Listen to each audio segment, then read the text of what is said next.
शहबाज शरीफ साहब जो कि एक नाजायज वजीर आजम। स्पीकर, इनको आप चुप कराएं। फॉर्म 47 और वो भी एक जाली फॉर्म 47 की पैदावार जो माजी में हो गया। खैर इनसे क्या बात की जाए, नॉन सीरियस की तो इनकी इंतहा है। फॉर्म 47 और वो भी एक जाली फॉर्म 47 की पैदावार है सारे। Don't go by the dictation of selected prime minister. और इनको बड़ी अच्छी तरह पता है कि अवाम में इनकी कितनी पजीराई है। तो जिनको अवाम का और अवाम के दुख दर्द का कुछ पता ही ना हो, उन्होंने अवाम की नुमाइंदगी क्या करनी है, उन्होंने अवाम का बजट क्या बनाना है। It is a moment, you must catch this moment. अवाम का बजट तो हमारा लीडर इमरान खान साहब बना सकते हैं, जो कि हम सब के वजीर आजम है, इस मुल्क के हकीकी वजीर आजम है। With your conviction, with your heart and your mind. तो अब इस बात का भी अंदाजा होता जा रहा है और शक होता जा रहा है कि इनकी शरीयत क्या है, क्योंकि पाकिस्तान के हक में जो कोई शहरी है वो तो इस किस्म का बजट दे नहीं सकता। ये तो कोई अवाम का दुश्मन ही इस किस्म का बजट दे सकता। आज आप सही मानों में स्पीकर का किरदार अदा करके तारीख में सुनहरे हरूफ पे नाम लिखा लें। इस कौम के लीडर के साथ खड़े हैं, इमरान खान के साथ खड़े हैं, और हमें इमरान खान के साथ से कोई नहीं हटा सकता इंशाल्लाह ताला। इस बात का भी अंदाजा होता जा रहा है और शक होता जा रहा है कि इनकी शरीयत क्या है, क्योंकि पाकिस्तान के हक में जो कोई शहरी है वो तो इस किस्म का बजट दे नहीं सकता। ये तो कोई अवाम का दुश्मन ही इस किस्म का बजट दे सकता है। खैर इनसे क्या बात की जाए, नॉन सीरियस की तो इनकी इंतहा है। आते तो ये यहाँ पर है नहीं, तो बहस और इसके ऊपर क्या दीगर बात की जाए। ये खुद फॉर्म 47 और वो भी एक जाली फॉर्म 47 की पैदावार है सारे, और इनको बड़ी अच्छी तरह पता है कि अवाम में इनकी कितनी पजीराई है। तो जिनको अवाम का और अवाम के दुख दर्द का कुछ पता ही ना हो, उन्होंने अवाम की नुमाइंदगी क्या करनी है, उन्होंने अवाम का बजट क्या बनाना है। अवाम का बजट तो हमारा लीडर इमरान खान साहब बना सकते हैं, जो कि हम सब के वजीर आजम है, इस मुल्क के हकीकी वजीर आजम है, जो इस कौम, इस मुल्क के इस्तेकाल की खातिर, इन बच्चों के मुस्तकबिल की खातिर आज भी मुश्किल में है, जेल काट रहे हैं। यहां पर जितने हमारे मेंबर हैं पाकिस्तान तहरीक इंसाफ के, एक आग का दरिया गुजर के आए, बेइंतहा मुश्किलात गुजर से आए। मैं इन बातों को दोहराना नहीं चाहता।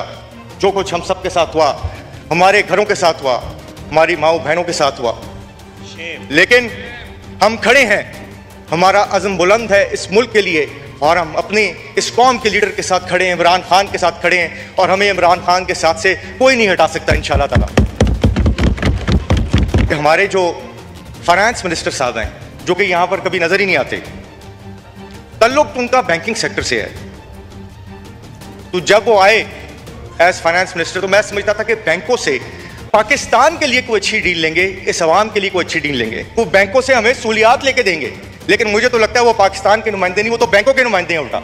शहबाज शरीफ साहब जो कि एक नाजायज वजीर आजम है, उनके एक साथी हैं सलमान अहमद साहब, वो हर एडवाइजरी कमेटी में, जो कि शायद मैकेंजी के ही पहले पाकिस्तान के पार्टनर रहे हैं, तो कॉन्फ्लिक्ट ऑफ इंटरेस्ट तो वहीं पर आ गया कि इन्होंने हमारा जो स्ट्रक्चर है पीआर का, उसको दुरुस्त कैसे करना है, जबकि उनके अपने पार्टनर आके हुकूमत में इस तरह से बैठे होंगे। पिछले साल आपकी टैक्स की कलेक्शन जो है वो 9.25 ट्रिलियन थी, इस साल उसको बढ़ा के 12.97 ट्रिलियन कर दिया गया है, जिसका मतलब है कि तकरीबन 40% इजाफा टैक्स में कर दिया गया, जो आपने ओवरऑल कलेक्शन करनी है। मैं समझा शायद पता नहीं कितनी कोई कारोबारी रियायतें इसके अंदर दे दी गई हैं, या कितनी कोई हमारी सहूलियात दे दी गई हैं कि हमारे अवाम की इनकम पता नहीं कहाँ पर जाने लगी है कि ये टैक्स कलेक्ट होगा। पता चला कि वहाँ पर इनकम के अंदर इजाफे वाली कहानी कोई नहीं। सिंपल नजर आ रहा है कि जिस तरह को बच्चों ने बजट बनाया कि 10% को 18 कर दो, 18 को 25 कर दो, 25 को 50 कर दो, हर एक को उस तरह बढ़ा दो। ये ना देखो कि उसकी सकत क्या है, कि उसकी पहुंच क्या है, इस अवाम की पहुंच क्या है। तो इन हालात में इस गरीब अवाम का क्या मुस्तकबिल होगा, क्या फ्यूचर होगा, इसको आप देखें कि बच्चों की किताबों तक के ऊपर तो टैक्स लगा दिया गया है।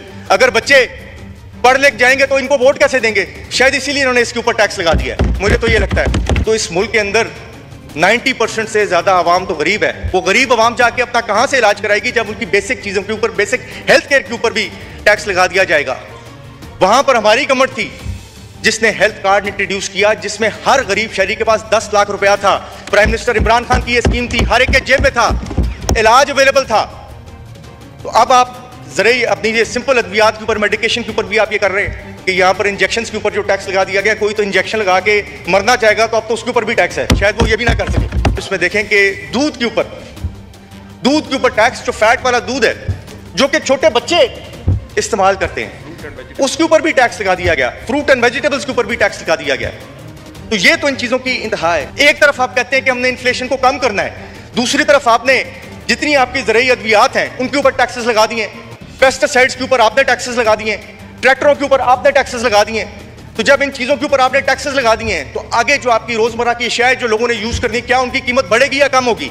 किसान का जो आपने हाल किया है पंजाब में, वो आपके सामने है। अब जब आगे चावल की फसल, जिसकी आपकी $4 बिलियन की एक्सपोर्ट आज करने वाली इस साल, और वो भी मैं बताऊंगा कि उसमें कैसे इंक्रीज आ रहा है, उसमें इस हुकूमत का कोई कमाल नहीं है, उसमें हमारे वजीर आजम इमरान खान का असल में कमाल है। तो आप खुद सोचे कि जो चीज $4 बिलियन हिट कर रही थी, आइंदा सालों से नीचे आएगी। बिकॉज जब आपने इस साल गंदम का जो हाल किया है, जब वो अपने जिम्मेदार आगे इनपुट्स ही नहीं पूरी डाल सकेंगे, तो आपकी चावल की फसल कमजोर होगी। उसका नतीजा क्या होगा? अगली गंदम की फसल कमजोर होगी। खुदा ना खास्ता अगर अगले साल दुनिया में शॉर्टेज होगी, तो कहां से आप फिर इंपोर्ट करेंगे गंदम? जितनी भी आपकी फॉरेन रेमिटेंसेस आती हैं, आपको पता है कि हमारे जितने भाई बैरून मुल्क बैठे हुए, वो सारे के सारे प्राइम मिनिस्टर इमरान खान के साथ हैं। उनके हौसले, जब उन्होंने ये देखा ये धांधली बजा निजाम, तो इनको तो ये पैसे देके तैयार नहीं है। आपकी फॉरेन रेमिटेंसेस नीचे आ गई हैं। आपके पास दूसरा जरिया एक्सपोर्ट्स है। एक्सपोर्टर्स के लिए आप क्या कर रहे हैं जी? पहले उनको ओवरऑल एक टैक्स रजीम में 1% अपने टोटल रेवेन्यू के ऊपर टैक्स देना पड़ता था।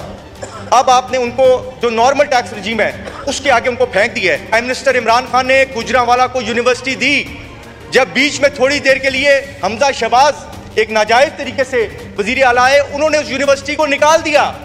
और गुजरांवाला वजीराबाद ये वो इलाका है जो कि उनको बड़े अरसे से वोट देता जा रहा था। शुक्रिया। और आज 2000 शुक्रिया 11 मिनट से ऊपर हो गए, प्लीज 10 सेकंड में वाइंड अप करें। माइक खोलें प्लीज, वाइंड अप कर लें प्लीज। मैं वाइंड अप ही कर रहा हूं जी। आज इस साल अवाम ने उनको बताया, वजीराबाद की और गुजरांवाले वालों ने, कि हम आपके आगे बिके हुए नहीं है, आप हमारे साथ जुल्म और जाती करेंगे तो हम आपको जवाब देंगे। और प्राइम मिनिस्टर इमरान खान के नजरिए के ऊपर स्वीप किया माशाल्लाह सारे गुजरांवाला के कैंडिडेट्स ने वहां पर। मैं इसमें शुक्रिया। आतिश न्यूज पाकिस्तान के सबसे बड़े न्यूज नेटवर्क का हिस्सा बनने का सुनहरी मौका। मुल्क भर से दर्ज झेल आसामियों की जरूरत है। Bureau chief, deputy bureau chief, video editor, city reporter, tehsil reporter, district reporter, crime reporter, press reporter, नुमाइंदा, नामह नगार। Chief executive Syed Jamshed Bukhari. मजीद मालूमात के लिए इन नंबर्स पर राबिता करें।